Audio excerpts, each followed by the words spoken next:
फिर ID of tense, ID of tense मतलब identity of tense, यानी टेंस की पहचान। हेल्पिंग वर्ब लिखा गया है, फिर क्या लिखा गया है? नेम ऑफ टेंस में टेंस का नाम लिखा जाएगा। आईडी ऑफ टेंस में क्या लिखा जाएगा? टेंस का पहचान। और हेल्पिंग वर्ब, उस टेंस में कौन सा हेल्पिंग वर्ब लगेगा, कौन सा मेन वर्ब लगेगा, और उस टेंस का अनुवाद करते समय कौन सा रूल फॉलो करना है। पहला है प्रेजेंट इंडेफिनिट टेंस। क्या है? Present indefinite tense. Present indefinite tense की पहचान क्या होती है? क्या होती है? अगर अफर्मेटिव सेंटेंस लगाते हैं तो हाय हूं की इंग्लिश। इसमें हेल्पिंग वर्ब क्या लगता है? डज या इसका किसके लिए? सिंगुलर सब्जेक्ट के साथ, सिंगुलर सब्जेक्ट के साथ डज और प्लूरल सब्जेक्ट के साथ उसके बाद मेन वर्ब की हमेशा कौन फॉर्म? अगर प्रेजेंट इंडेफिनिट टेंस का है तो हमेशा मेन वर्ब की फर्स्ट फॉर्म। इसका अफर्मेटिव सेंटेंस बनाएंगे, सबसे पहले क्या लिखेंगे? फिर क्या लिखेंगे? फिर क्या लिखेंगे?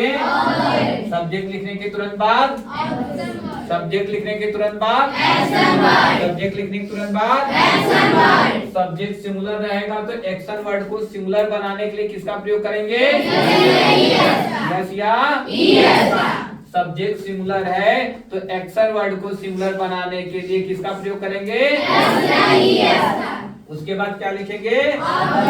क्या लिखेंगे? अगर निगेटिव सेंटेंस रहेगा तब क्या लिखेंगे? फिर क्या लिखेंगे? एक एक बोलो। सबसे पहले क्या लिखेंगे? फिर क्या लिखेंगे? हेल्पिंग वर्ब क्या लगेगा? सिंगुलर सब्जेक्ट के लिए, प्लूरल सब्जेक्ट के लिए तीसरे नंबर पर फिर क्या लिखेंगे? फिर क्या लिखेंगे? ऑब्जेक्ट। एक्शन वर्ड के बाद क्या लिखेंगे? ऑब्जेक्ट। दूसरा हम लोग क्या पढ़े? Present continuous tense. क्या पढ़े? Present continuous. प्रेजेंट कॉन्टिन्यूअस की पहचान क्या होती है? इसमें हेल्पिंग वर्ब क्या लगता है? मेन वर्ब की फर्स्ट फॉर्म में आईएनजी। इसका रूल हो जाएगा, सबसे पहले क्या लिखेंगे? फिर क्या लिखेंगे? हेल्पिंग वर्ब क्या लगेगा? इसका प्रयोग एक वचन के लिए, आर का प्रयोग और एम का प्रयोग आई के लिए। सबसे पहले क्या लिखेंगे? फिर क्या लिखेंगे? हेल्पिंग वर्ब के बाद एक्शन वर्ड की कौन सी फॉर्म? उसके बाद ऑब्जेक्ट, उसके बाद ऑब्जेक्ट। अगला रूल हमारा कौन सा था? टेंस का नाम क्या है? Present perfect. टेंस का नाम क्या है? Present perfect. प्रेजेंट परफेक्ट की पहचान इसमें हेल्पिंग वर्ब क्या लगता है? मेन वर्ब की कौन फॉर्म? सबसे पहले क्या लिखेंगे? सब्जेक्ट के बाद हेल्पिंग वर्ब क्या लगेगा?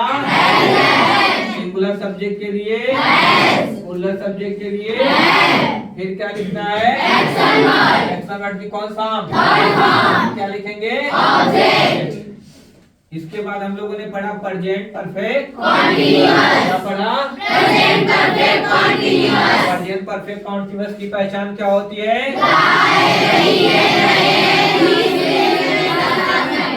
क्या होता है?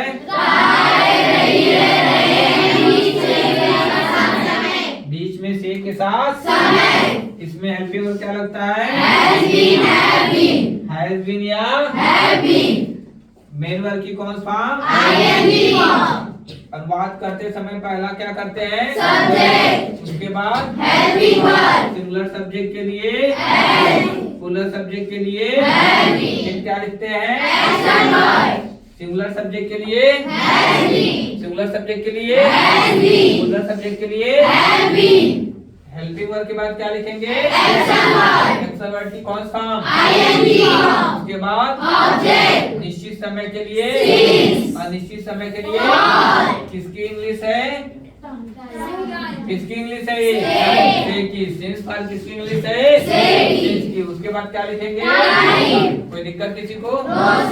याद हो गया कि नहीं? इसको सब लोग याद नहीं होगा तो प्रैक्टिस करके याद कर लोगे अंदाजी कम से कम 5 टाइम्स। 5 पेज पर लिखोगे और लिखने के बाद ग्रुप में आ जाना चाहिए सबका। ठीक, सभी लोग जाके इसको लिखोगे, ग्रुप में भेजना पड़ेगा। ठीक, कॉपी कर लो जिनका नहीं हुआ है। हो गया है, दिखा दो इसको। Yes sir.